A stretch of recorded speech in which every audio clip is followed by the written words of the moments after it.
Assalamualaikum warahmatullahi wabarakatuh. Nama Lili Saputri, NPM 180600026, Prodi Pendidikan Guru Sekolah Dasar semester 4A dari Universitas Muhammadiyah Prinseu Lampung. Nah, di sini saya akan mempresentasikan tentang proposal penelitian tindakan kelas atau disingkat sebagai PTK.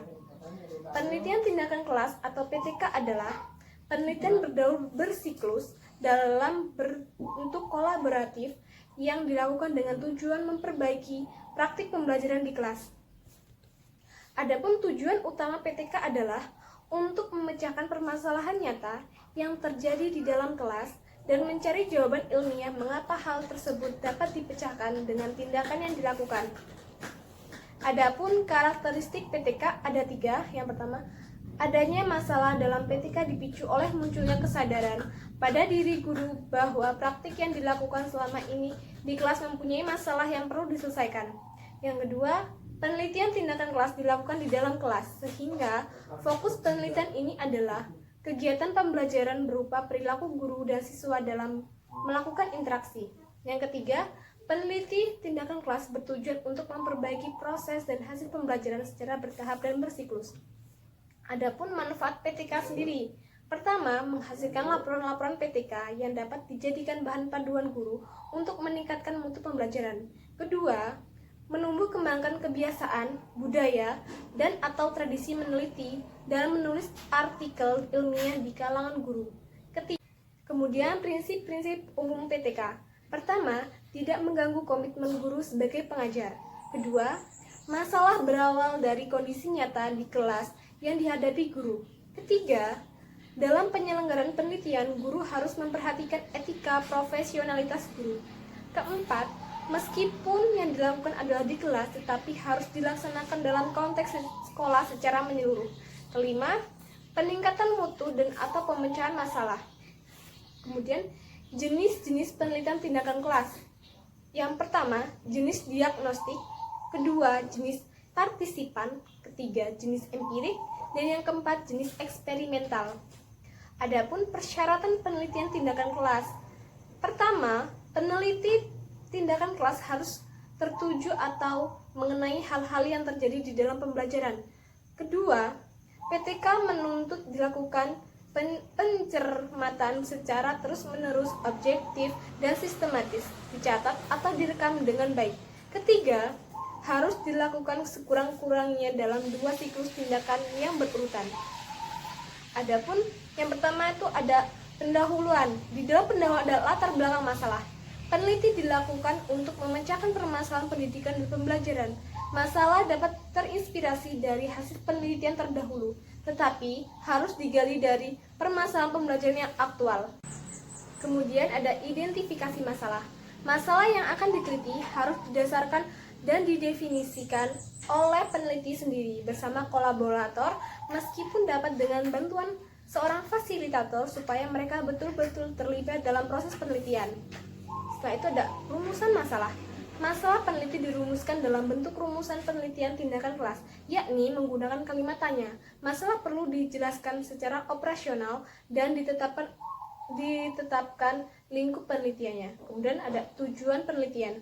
Tujuan penelitian dirumuskan secara singkat dan jelas berdasarkan permasalahan dan cara pemecahan masalah yang dikemukakan. Setelah itu ada manfaat hasil penelitian.